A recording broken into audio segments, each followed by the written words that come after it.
What's up, Boo Sugars? I'm Amber and welcome to my channel. If you're new here, welcome for the first time. If you're already a member, welcome back. Now today is a little different, even for me. This segment is like inspired by Bailey Serum. I am into like the creepy, true crime, paranormal, aliens, ghosts, you name it. I'm kind of into this stuff too. I'm a weirdo.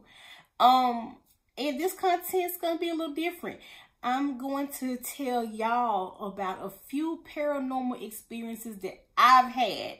And if you had some of these experiences or something similar, comment in the comment box and just let me know.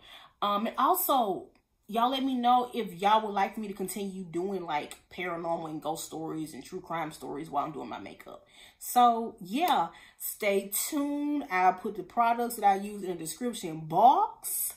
And yeah, Boo Sugars, let's get to it. Now, my very first paranormal experience, I could say I remember it very, very vividly. I was 8 years old. And my grandmama, she had like this curio clock. I guess is what you call it. They kind of look like little grandfather clocks, but they're like a miniature size that you put like on the wall instead of something that stands alone by itself. But she had like this curio clock and it was so pretty to me. Like at 12 o'clock, noon and 12 o'clock midnight, it would have like the loudest chimes on the top of the hour.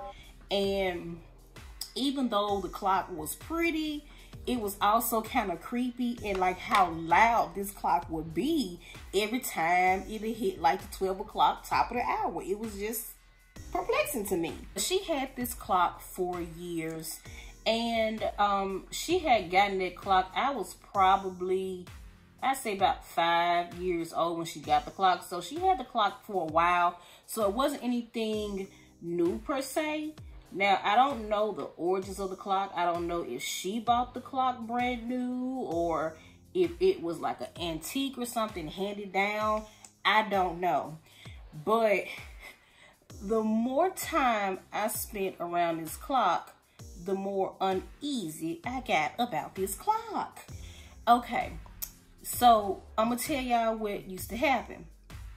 The clock would occasionally fall off the wall. Now, that probably doesn't mean anything to like the average person just, you know, on initial sighting or initially listening, but for some odd reason, this clock would always fall in my presence. Like nobody else in the house, the clock would always fall in my presence. And I know for a fact that I could not reach the clock. I mean, I was 8 years old. I'm not the tallest woman. If anybody see me, like I'm literally standing 5'2" in all my glory. I'm like 5'2", so I'm not that tall of a woman, and I wasn't that tall of a kid. So this clock would always have a tendency to fall in and only in my presence, right? So that kind of used to creep me out because even as a kid, I would notice that. However, one day, my cousin and I, we were playing in the hallway because my grandmother, her house was kind of like one of those little old school houses. It was like 3 bedroom, 1 bath. And my grandmother lived in the South. So this house is built like probably like in the 40s or 50s. So at that time, they didn't really build houses on the large scale that they build them on now. So it wasn't that big of a house.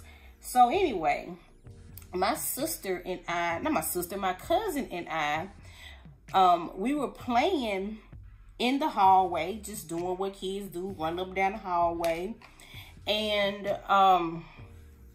we saw, like, just thinking about it just gives me the chills. My cousin and I, we just literally just stopped moving. We stopped talking. It was just like this weird chill that came across me, and just judging from her eye contact, it came across her as well. So my cousin and I, we just stood there like staring at each other. you know, she was way younger than me at the time. And we just stood there, and it just, you could just feel like the suspense building up, like something was about to happen. And we didn't know what was about to happen. We were just standing there in the hallway, honey. And all of a sudden, the clock lifts off the mount and falls off the wall.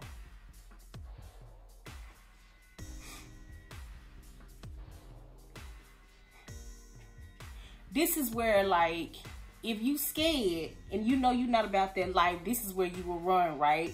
This is where you would try your best to rationalize this. You would try your best to debunk everything, right?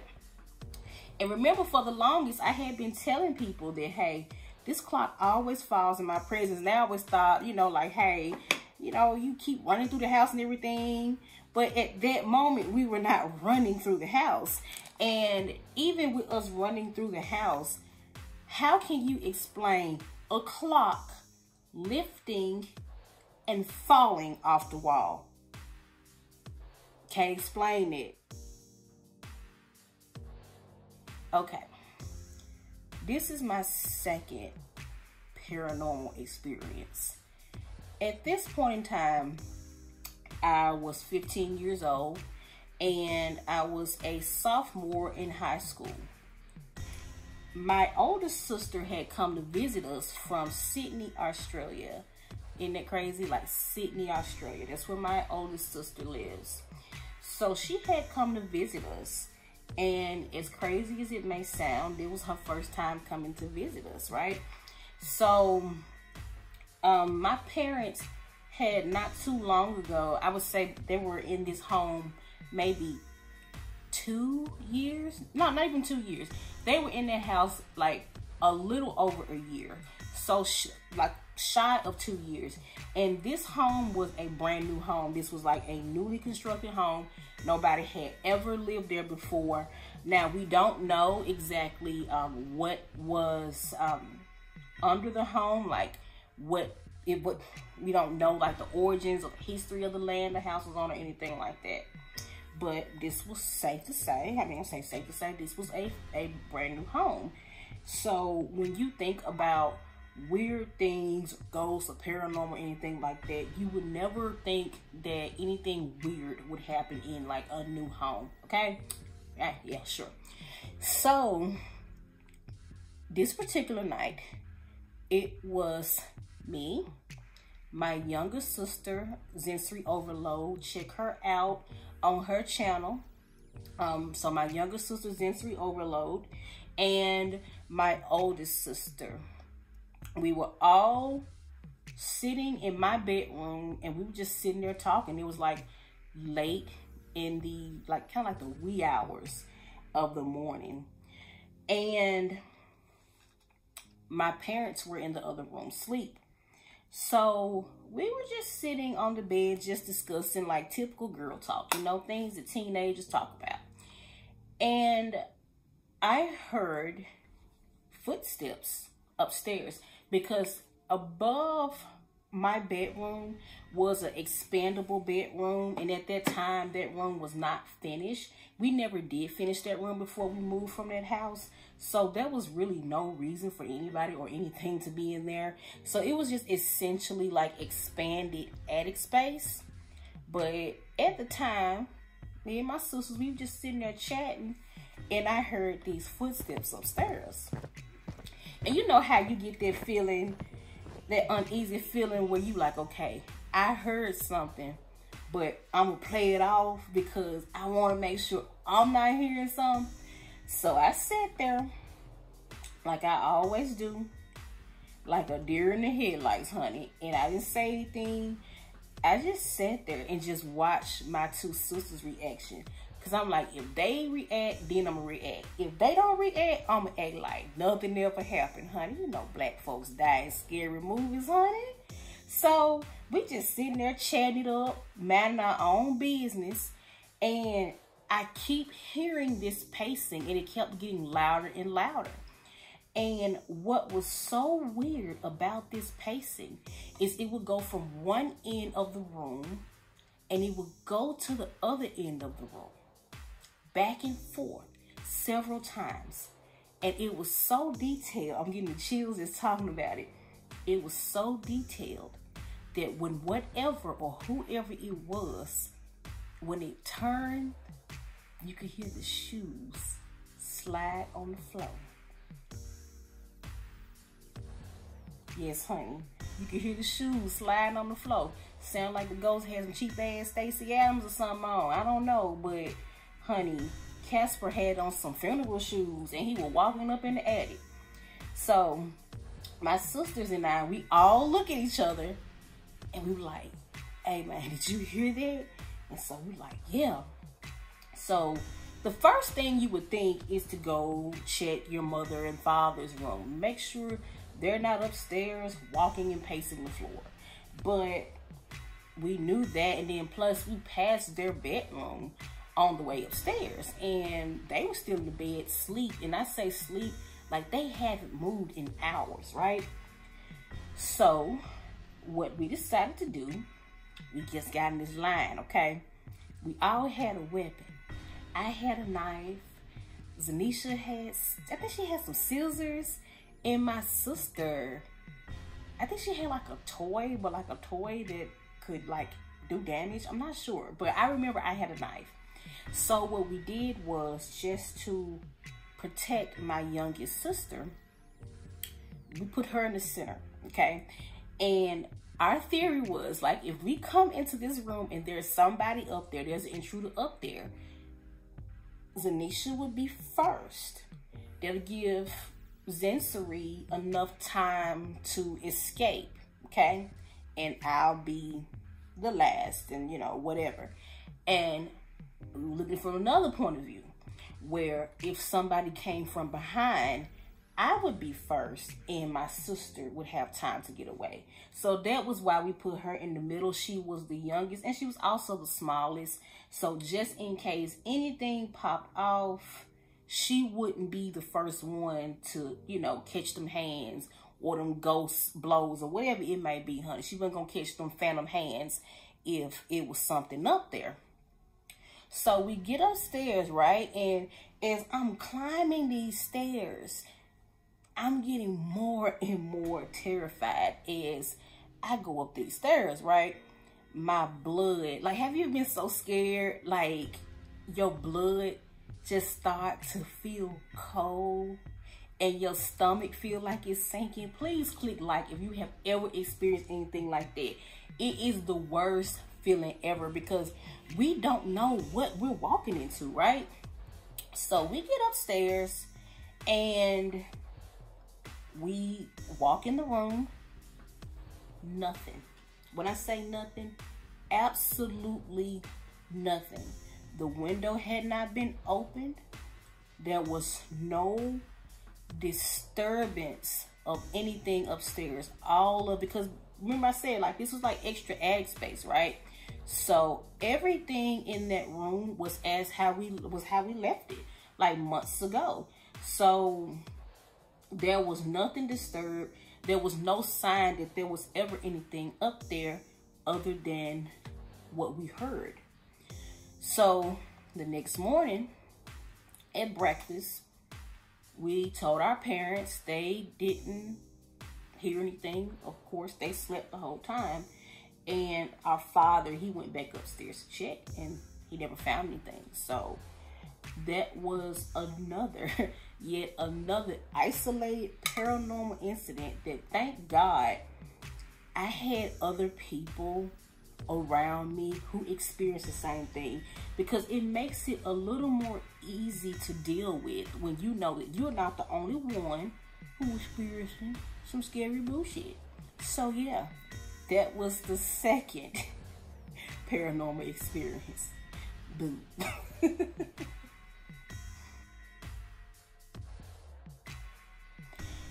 Now, on to my third experience. And this one was just weird. This was so weird.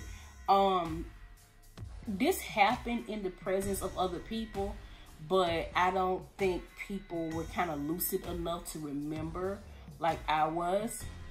Now, at this point, I was in college. Well, I was a college student, but at that time I had came home. It was for summer break. I had came home to visit my family, because usually during like summer breaks and winter breaks, or like any extended holiday break, I would come home. And the way my parents' home was designed, there were like 2 rooms upstairs, kind of like the old house. But the other room, like the way this house is like built, is that you don't really have to come downstairs for anything if you don't want to. At the time, they had like a fridge and a microwave. Like, it was pretty much like a little apartment up there. And it used to be my room when I was a teenager, right before I graduated from high school, because I liked that you could get like a lot of privacy up there. But this particular night, my sister was asleep. My parents were asleep. I was the only one that was awake at this time. And I was sitting upstairs, because like there's like this massive sitting area, and you could see from the room into like this huge sitting area. And my sister, she also had a different paranormal experience in that sitting area. Y'all go check her video out. Now, hers is way creepier than mine, in my opinion. So I was sitting on the couch and in this sitting area, right? And all of a sudden, there were 3 loud bams. The house shook. The house literally shook. My sister wakes up. Well, I wake my sister up. I actually woke my sister up. I was like, dude, did you feel that? And she's like literally just got like all this type of sleep in her eyes, straight up in like dream mode, right? Lucid as I don't know what. So I was like, do you feel that? And she's like, what? I'm like, the house just shook like 3 times, like, and it came from her side of the house. So I'm like, you don't feel that? And she's like, no, I don't. And I'm like, something was ramming into the house, bruh. Nothing. She ain't feel nothing. So at this point, I went downstairs, because I ain't gonna even lie, this kind of gross. I was like, hopefully mom and dad ain't getting it on and it just got a little out of hand. You know, hopefully I don't walk into nothing, but I gotta confront them and say, hey, like, it's y'all shaking the house, cuz. So we go downstairs. My sister and I, we both go downstairs. And mom and dad are sound asleep. And at this point, I'm feeling stupid, because I'm the only one who really heard the noise. So I'm like, ain't nobody gonna believe me, because it seems like paranormal things just tend to happen to me. And, you know, I'm the one who always has like these weird stories to tell and have to prove that, hey, this happened to me, right? So we actually woke up our parents at this point. We woke them up and was like, look, something's shaking the house, because at this point, it felt threatening, you know? It felt like something was trying to get into the house. So my dad, he puts on his pajamas. He goes outside, walks around the house, like literally takes a full lap around the house just to make sure that nothing hit the house or someone wasn't trying to break in. The windows did not look like they had been bothered. The doors, nothing had been bothered. And at this time, this was before like household surveillance cameras, so we didn't have any cameras, because I wish we did, because I really would have been interested to see what the cameras would have caught. But so he checked. There was nothing on the, nothing that had seemed out of place or out of whack. So he went back to sleep. And that night when I went to bed, it was the most uneasy feeling. I did not sleep well that night at all. But this is the twist. The next morning, because there's like a dormer window and the window faces the side of the street.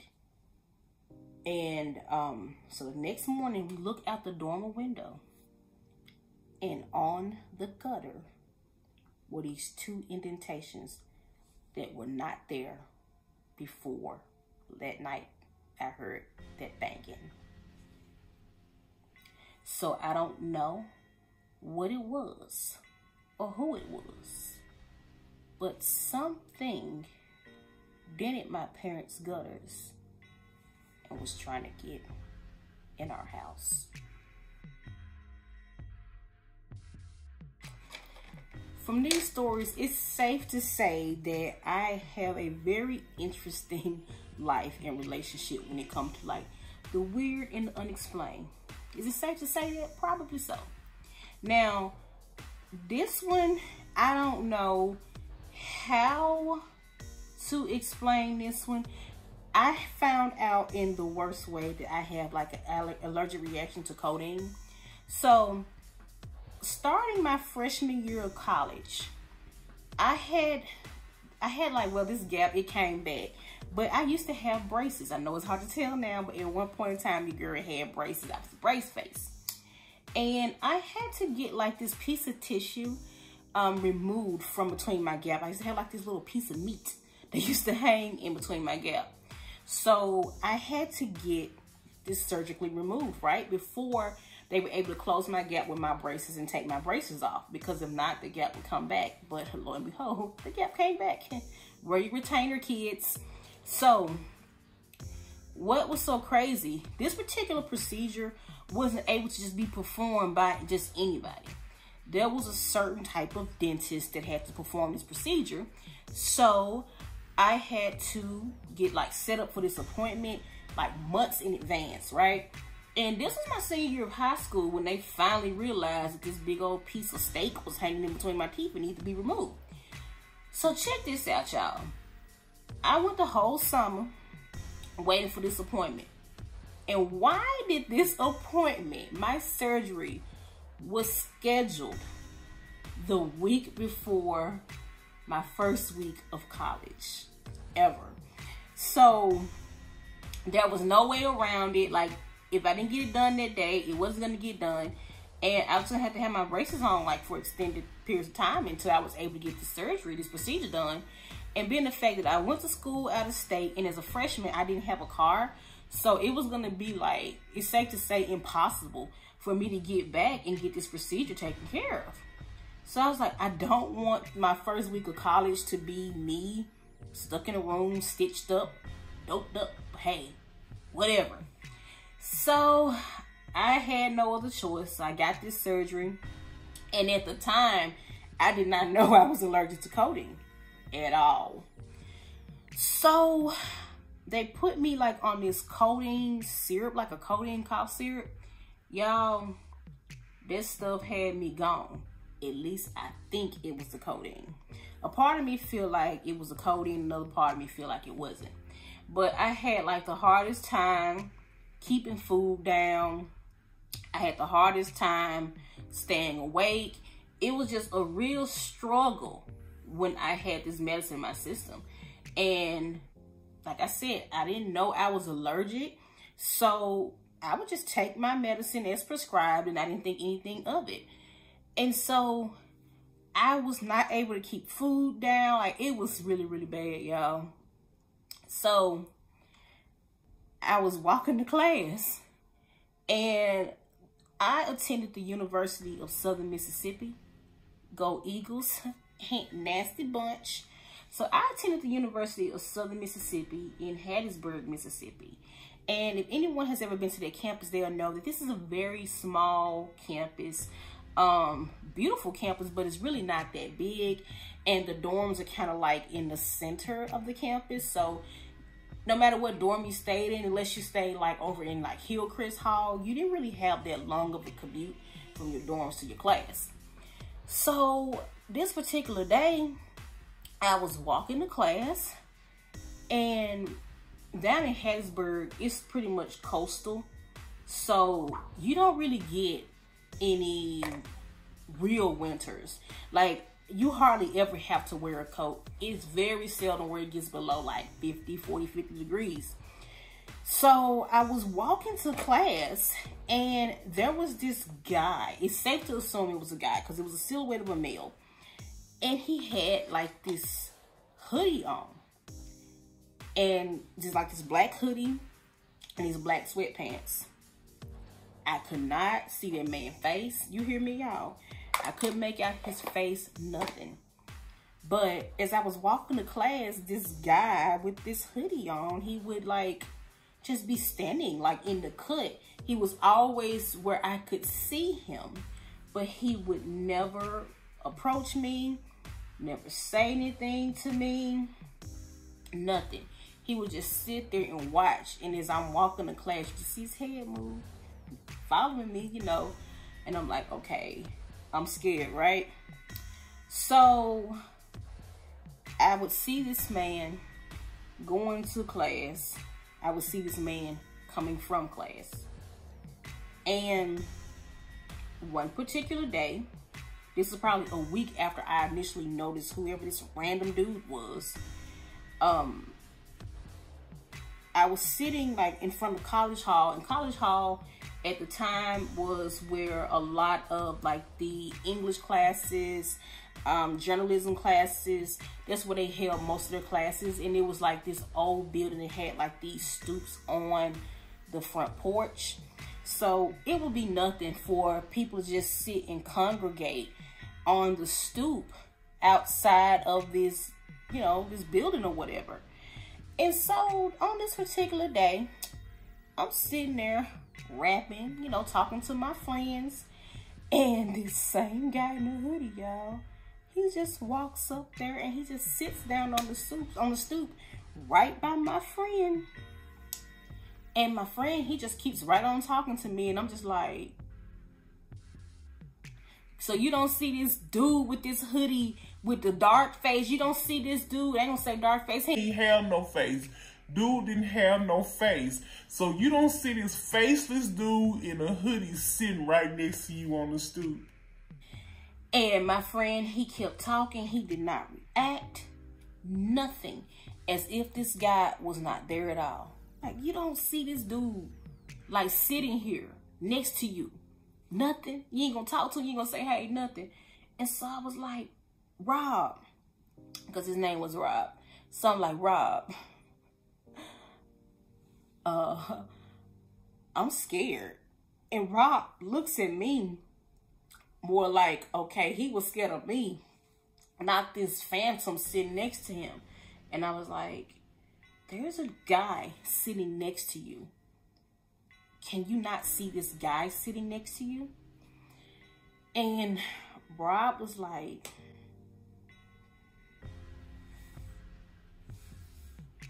and I felt so stupid. I felt so stupid. I was like, okay, maybe you playing with me right now, because he did kind of like to joke around a lot. And I'm like, dude, this ain't the time. This ain't the place to play with me. Don't fucking play with me. There's a dude sitting next to you, like, and he's creeping me out. This dude's been following me all day, right? And Rob was like, Amber, there's nobody sitting next to me. And as he's sitting there telling me that, hey, there's nobody sitting next to me, another friend of mine walks out. She's actually a dorm mate. She wasn't my roommate, but we stayed in the same dorm. And at this point, I'm like so distraught because I am convinced that there's somebody following me and nobody believes me. And I'm like, I'm like, do you see him? Like, do you see this guy standing? She's like, no, I don't see anything. And I'm just trying to get people to believe me, because as I'm talking about this dude, he never left. This little phantom guy was just sitting up there and he never looked up. He just had like this hoodie, just looking, just didn't look up, didn't say anything. And my friend, I'm gonna say she's a real friend. She knew something was off, and she knew that I was very upset. She grabbed me around my shoulder. She's like, you know what, Amber? I see him too. looking back on it now, she did not see him. She was just trying to kind of keep me from embarrassing myself even more than I was embarrassed. But I would say she was a real friend. You know, she just recognized that there was something off. You know, I was having, I guess, some type of codeine-induced episode.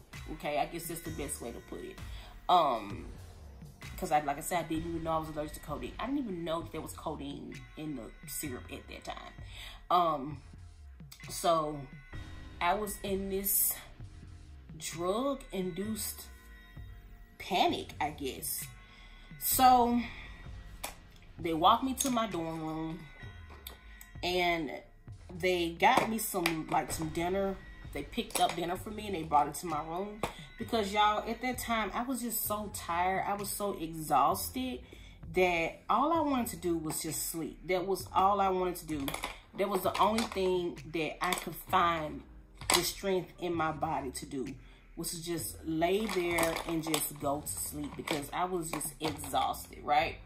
So later on that night, all of the people who lived on my floor, my dorm mates, and my roommate included, they went, we used to have like these movie nights. And we used to also watch Chappelle's Show. Chappelle's Show was like a big thing back in the early 2000s. We used to have like these watch nights and we watched the Chappelle Show. And that particular night, I knew that I wasn't feeling well because I did not want to go watch any Chappelle Show episodes. So my roommate and the rest of my dorm mates, they went down the hallway to another of my dorm mates' room and they watched Chappelle's Show that night. I didn't. I stayed back in my room and I decided to sleep. So I thought I was going to get some sleep. So at that time, and I remember this very well, and this is partially why I believe that it wasn't just the medicine. I believe there was like some weird stuff going on. But I was in my bed asleep, well, trying to sleep, and a woman walked in my room, and I had this little fold-out butterfly chair from Target. Y'all, Target used to have the best dorm room furniture back in the day. Like, what's so crazy, that's been 20 years ago, and I still have some of that stuff. Ooh, I'm telling my age. So, this woman, she comes in. It's like I don't know her, but she looks familiar to me, okay? She looks like one of my great aunts and also my grandmother, but I had never met her in my life.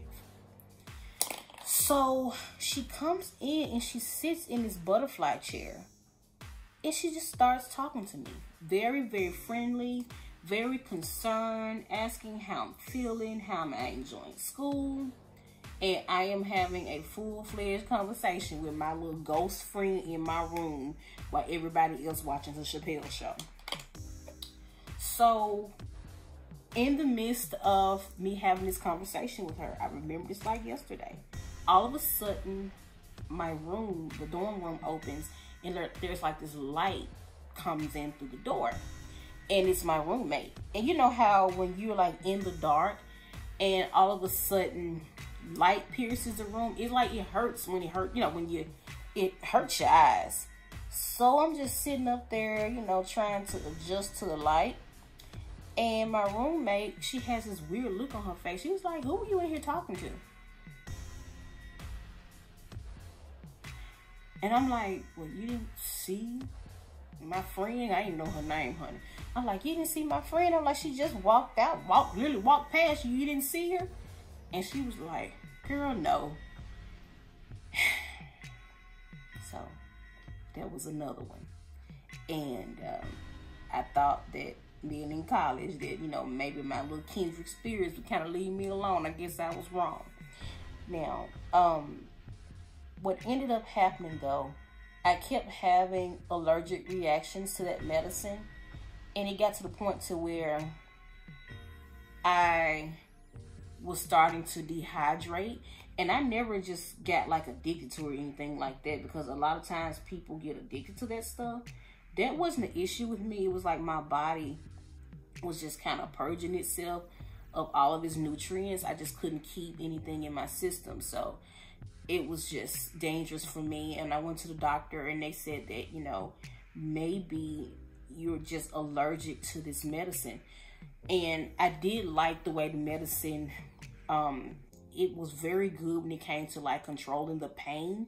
So I didn't feel any pain when I was on the medication, but for my safety, it was just really best that they take me off the medicine. So eventually my physician decided to take me off the medication. And after I was taken off that medication, I didn't have any more of those type of hallucinations. So that was one paranormal, I guess you could say, paranormal experience. I don't know. But that one was more so dealing, I believe was more so dealing with the medication. But it was still a very weird and uncomfortable experience. This was a different time in my life. At this point, I had already graduated from college. I was a young adult, single, living my best life, didn't have a care in the world, okay? And at this time, I was career chasing. I guess that's the best way to put it. And me chasing my career led me to a little small, cute little city called Shreveport, Louisiana. Hit like if you heard of Shreveport. Hit like if you've been to Shreveport and you like Shreveport. But my career led me to Shreveport, Louisiana. And those were some really good years in my life. Probably some of the best years of my adult life. But I would say college was probably like the best years of my life. Because at that time, I really didn't have a care in the world. And, you know, all of my loved ones, they were still here with me. Nobody had passed away.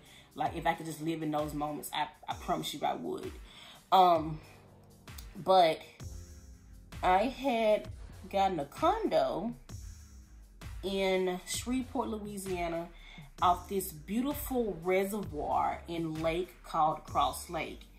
And Cross Lake is beautiful. And it's a pretty nice sized lake. And there was really nice real estate situated around the lake. Large houses. A very small community of people where everybody just kind of knew each other. I never felt unsafe or anything like that. It was just a beautiful little community, right? I mean, when I say a beautiful community, a beautiful community. And at that time, I was renting a condo. It was a 1-bedroom condo, and it was on the top floor. So I guess you could say the penthouse floor of the condo, I mean, the condominium complex. So this condo wasn't a brand new unit. It was like a renovated unit. The building probably was built like in the late 80s or early 90s. But they had just reopened this complex and was renovating the unit. And I fell in love with the unit. It had a lake view. It was beautiful. It was perfect for someone like me who did not have any children, who just, you know, wanted a cute little chill, little sexy spot. You know, there would be little days I sit on the balcony, overlook the water, slide open the doors, listen to the water on the lake. It was just a beautiful experience. However, this is where it gets weird. For some odd reason, my dogs did not like my apartment. They just didn't like my apartment. At the time, I had a teacup chihuahua named Itsy and a Yorkie named Tigger. Itsy and Tigger were my babies, and they loved being under me, just like any small dog or any little lap dog would love to do. They loved their owners, right? They loved their family. So I was a member of the pack. However, Itsy and Tigger did not like my apartment. And when I say in particular, they did not like my bedroom. They hated my bedroom. I used to want them, because I don't mind my dog sleeping like at the foot of the bed. I love, like, I don't know, I'm weird. But any dog would love to like sleep at the foot of their owner's bed, or you know, be in the bed. Not those two. In my apartment before, they would do that. They would like sleep at the foot of the bed, no problem. And it was just so weird to me because I had the same bed, like the same furniture, everything. So I'm like, why all of a sudden y'all don't want to kick it with your girl, you know? So they would never want to sleep in the bed with me. They would never want to come in my bedroom. So I had a massive bathroom. So I put their dog beds in the bathroom and they would sleep in the bathroom. And when the sun come up, when they wake up, they will dart through my bedroom because you have to come through my bedroom to get to my bathroom. That's what I hate about a lot of one bedrooms. I don't like people having to come through my bathroom, go to my bedroom. Come to my bedroom, go to my bathroom. It's kind of an invasion of privacy for me. But anyway, that's besides the point. So they would fly, like literally fly through my bedroom. Like they didn't have no dealings with that, honey. They skipped that whole conversation, honey. And they would go to the living room, the kitchen, or one of the balconies, because I had like this long front balcony that covered like 2 front patio doors. Then I had another deck on the side. I mean, this thing was massive. Like this apartment, this is a 1-bedroom, and it was probably about maybe 16. No, it wasn't 16. It was 1,800 square feet. I remember the floor plan, the little floor plan paper. I got it somewhere, but it was like 1,800 square feet. 1 bedroom. It was huge for a 1 bedroom. So they would never come in that bedroom if they did not have to, okay? Like literally.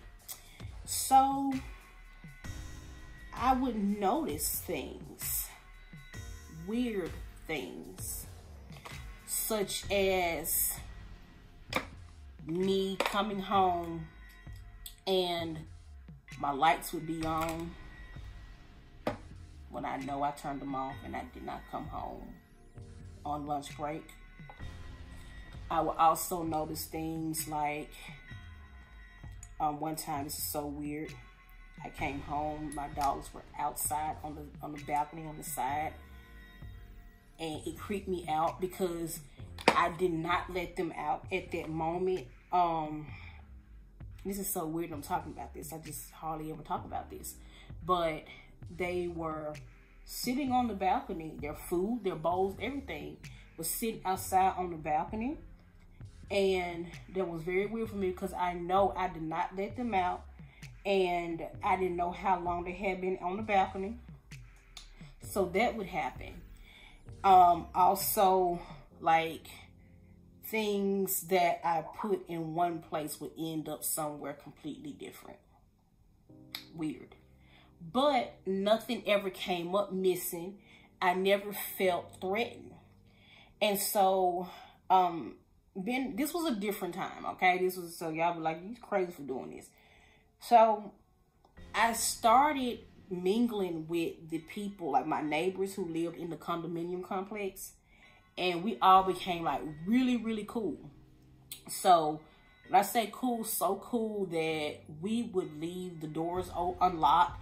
It would be nothing for you to come home and somebody like, oh, I borrowed your hairdryer. And you'd be like, oh, okay, cool. Nothing ever came up missing or anything like that.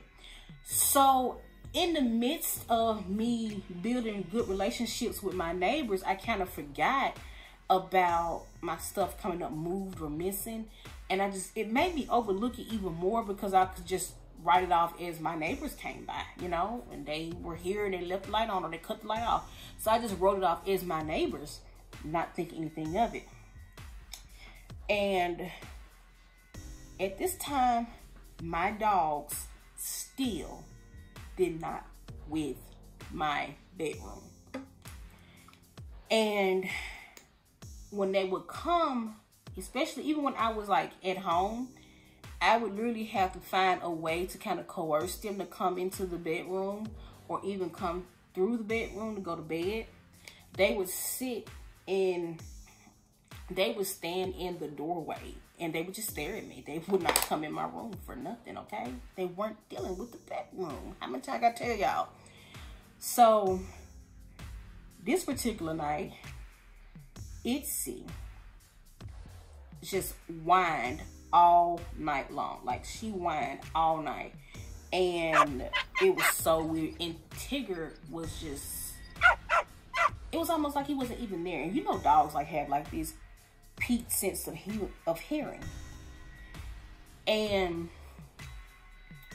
his ears perked up. And at this point I was sitting in the bed, and I didn't have a TV in my bedroom at that time. I only had a TV in the living room. So Tigger's ears perked up, and he started growling, like this very low frequency growl. But he didn't say anything.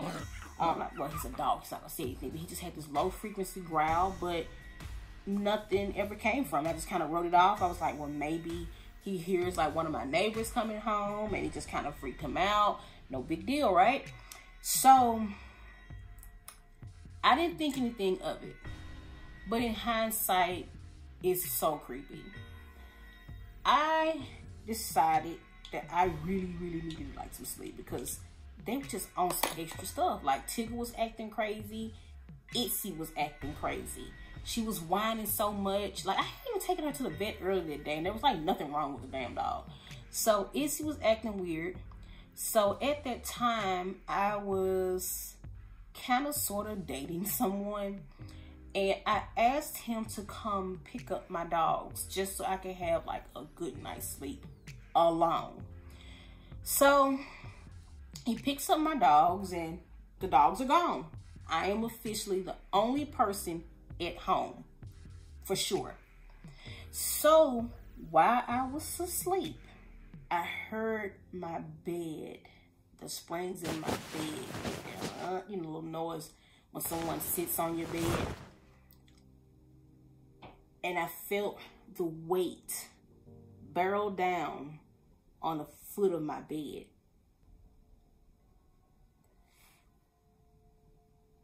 And it sat there for a while. And I heard it get back up. And I thought that it was a dream, but it felt too weird to be a dream. So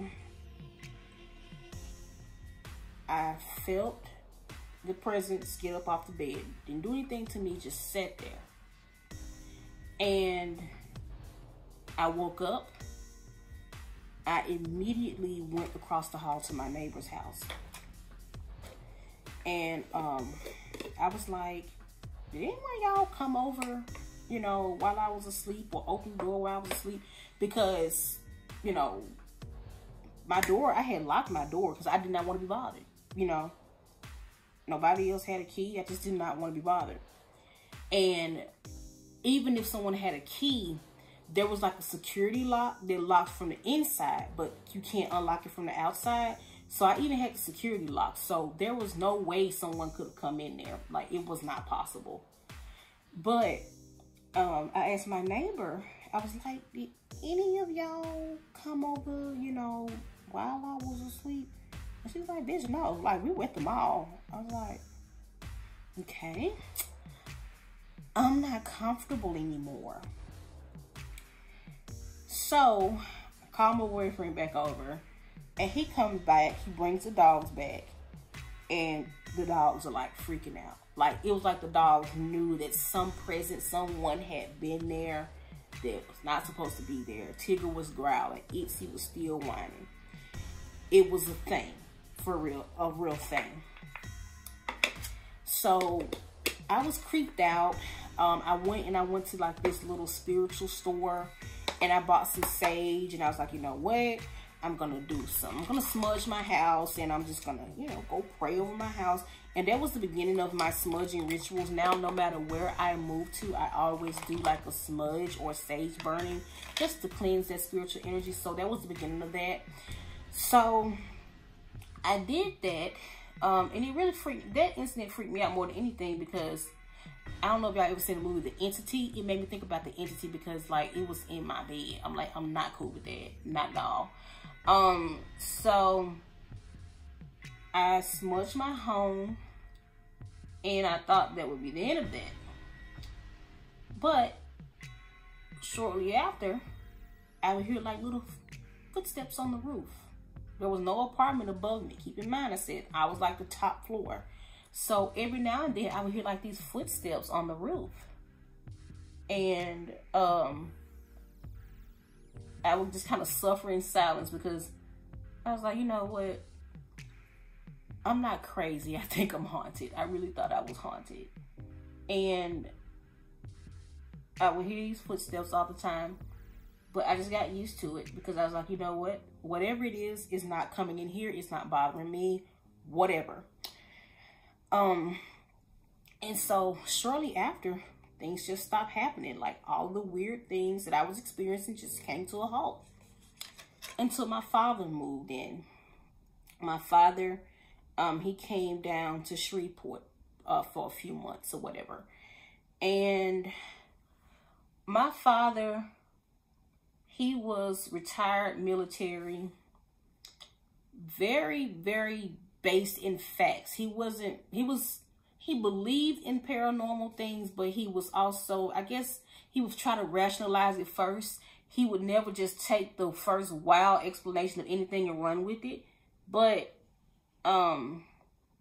he would be at the house kind of more than I was at that time. I would be at work or just hanging out with friends, but he would be there more than I would be. So this particular day, I came home and my dad, he was sitting on the living room because sitting on the couch in the living room, and the couch faced the door. So we come in, like whoever sitting on the couch, you would literally be facing as they come to the door. I liked it because it was just kind of a nice warm greeting. It was really cool to come home and see my dad sitting on the couch facing me. I thought that was the coolest thing, and I miss him very much. I would do anything to have that feeling back. But this particular day, I come in and I was like, "Hey, Dad," and he's like, "Hey," and I'm like literally putting like my lunch back, like taking the dishes out of my lunch bag or whatever, and he's asking me how my day was going. And I mean, how my day went. I told him, you know, I had a good day. Work was great. Blah, blah, blah. You know, little typical small talk, you know, father-daughter talk. So my dad just had this very excited and giddy facial expression. Like he almost looked childlike. He was so excited to tell me what he discovered that day. So he goes, "You know what?" I said, "What, Dad?" He said, "You have a ghost here."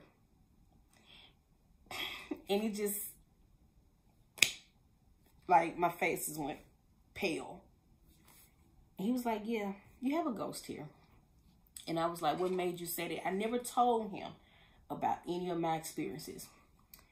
He said, he was like, "Well, first thing first, I was sitting on the couch. I had fallen asleep on the couch. And I felt something sit on the other end of the couch. And he said, whoever or whatever it was, it sat there. And it got up. And he felt the presence leave. And, well, that was the day before. And he said this particular day, he heard footsteps on the roof, just like I had been hearing footsteps on the roof. And he also had been experiencing Itsy and Tigger. They would not go to my bedroom for whatever reason. They still would not go to my bedroom. But he said the weirdest thing happened, right? He said that because my dad, he used to go walking like all the time. He would walk a whole city if given the opportunity to. Like, that's like how much my dad used to go walking. And what he did was, he said he had left the house and he left the dogs out because, like, he was just gonna walk to the store and come right back. But it was so weird. Like, it was an area by the lake that would like literally flood all the time. And it rained all the time. So this particular day, it was thundering and it was lightning. And he said he tried to call me. And at the time, my phone was like crappy. I didn't have the best reception. At that time, I had T-Mobile in Shreveport, and T-Mobile wasn't in Shreveport back then. Tell you how long ago that's been, because I'm sure T-Mobile's there now. But I did not have the best reception, so I was missing his calls pretty much. And so he was like terrified that the dogs were still outside. So he still waited until the weather slacked up because he didn't want to get struck by lightning. It was like a for real flooding torrential downpour thunderstorm. And he came home. And he, you know, opened the door. My dogs were in the house. And the food bowl was in the house. And they were dry. So, whatever it was safe to conclude that whatever spiritual presence that was there, it didn't mean me any harm. It was kind of like a guardian for me and my dogs. So, even though it's creepy, it was actually kind of, you know, it was kind of sweet. So whoever or whatever it was actually looking out for my best interests, even though my dogs were afraid of it. That presence protected my dogs and probably protected me and my father too. Now this is my final story. I know this video is kind of long, but I just kind of wanted to just share some different content with you. I didn't put my mascara on yet because y'all, I can't promise y'all I won't cry with this one. As y'all saw a few videos ago, my father, he's no longer with me, and neither is my grandfather. And this story is more about my grandfather than my father. The year was 2012, and I can safely say that 2012 was probably the worst year of my life. It was the most painful year ever.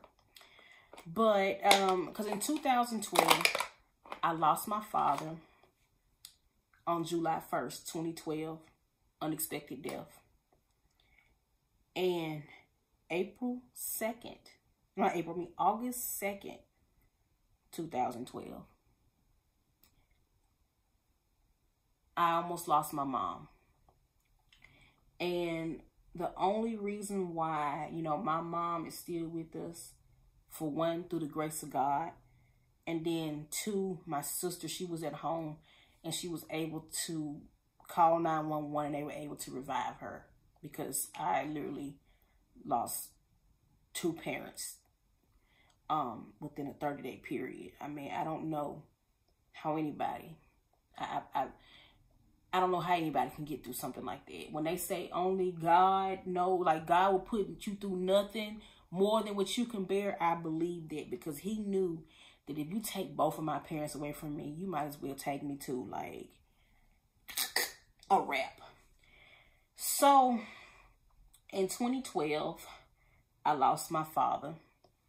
That was very traumatic for me. And my grandfather, he was heartbroken. He was sick. My grandmother, she passed away in 2010. And my grandfather, he had not been the same since my grandmother passed away. And I believe strongly, even though my grandfather, like this is the same man. He had literally 4 strokes, 3 heart attacks, was in like, probably like between 8 and 10 catastrophic car accidents where other people died. And I'm almost ashamed to say this, where other people died and my grandfather survived. He also survived colon cancer. He had the onset of dementia and a host of other health conditions. And he always pulled through. They should have done research on my grandfather. It was crazy how resilient this man was. However, the one thing that he could not fight was the heartbreak of losing my grandmother. I believe that. So anyway, my grandfather, when my grandma passed away, I really believe he kind of lost the will to live. He didn't want to live anymore. You know, he had lost the love of his life. They had been together for like 1,010 years. So it was a little hard on him, you know. And so my grandfather had been hospitalized multiple times.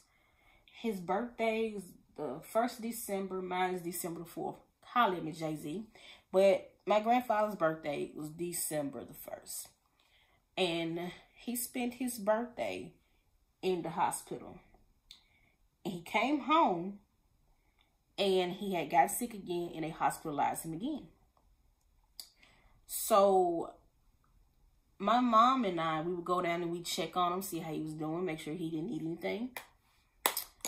And this particular evening, I had went to revival at church and decided, you know, after revival, we were going to stop by and see my grandfather. So me and my mom, we went by to see my grandfather and we just sat in the room and we just chatted with my aunts. Like, cause at that time, he was kind of unresponsive.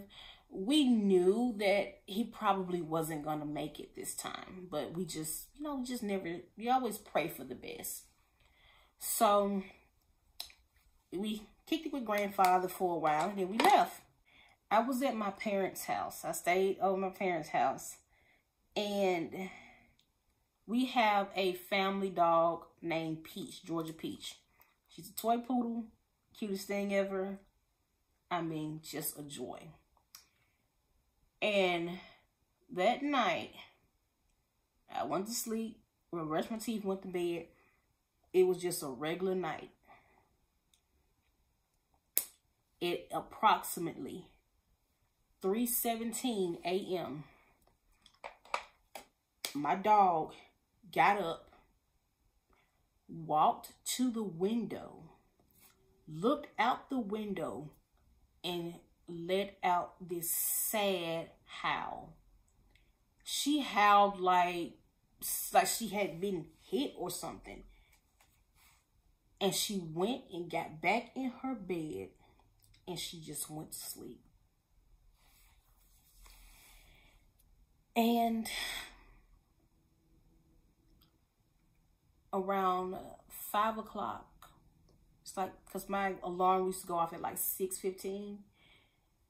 And I would never sleep up until my alarm would go off. But my mom woke me up at 5. It's like right after 5. And she's from the, I could hear her at the foot of the steps. I was sleeping upstairs. And she's like, he's gone.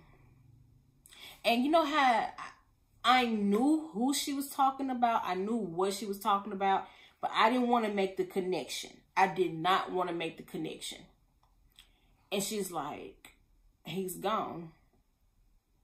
I said, Granddad? She's like, yeah. And I just burst into tears. Because at the time, my younger sister, Zensari, she was in college. And she had plans on coming to see Granddad. And he passed before she could come make it to visit. Because, like, this was right before the Christmas holiday. So we were really hoping that we would at least have him through the new year. We were really praying that he would make it to the holiday, and he didn't. So I cried. You know, I went to work. It was a struggle. I struggled. I cried all day. I even came home early. It just wasn't in me to finish work. So my mom and I, we were sitting at the dinner table, and something told me to ask my mom one question. I said, Mom, she's, you know, of course, sad and down, as anyone who would be, you know, because she had just lost her father that day. And I lost my father a few months ago, so I knew how she felt. I said, I hope I'm not being insensitive, but what time did Granddad die? And she said it was around 3:15. And instantly, I got chills. At 3:17, my dog got up and looked out the window and let out the saddest, most painful howl and cry I had ever known for her to ever do, ever heard her do. So my dog, since the death of my grandfather at 317, and it's just weird, that connection that man and man's best friend has, because he loved Peach. Like, he loved that dog and Peach loved him. So who's to say that maybe that connection they had in the real world, in this world, transcended into the spiritual world? I think it did. But ooh. I miss my grandfather. I miss my father. I miss them both, but I believe I have kind of like a better understanding of death now. But I can't lie and say I don't miss them. But yeah, that's what happened at 3:17 a.m. I know that video was long, Boo Sugars, but I just kind of had to just go through like all of these experiences that I had and just kind of share them with y'all. Especially, it's about to be October. It's going to be time for some little quarantine Halloween. So I thought I'd just share those stories. Now, if you haven't done so yet, I don't know what you're waiting on. Just go ahead and hit the like button. Make sure you subscribe and hit that notification bell so when I download or upload more content like this, or any reviews or anything like that, you'll be the first ones to know about it. Once again, make sure you share your paranormal experiences in the comment section and let me know if you do like this type of content and you would like to see more content like this. Until then, y'all be safe. Boo Sugars. Love y'all. Bye.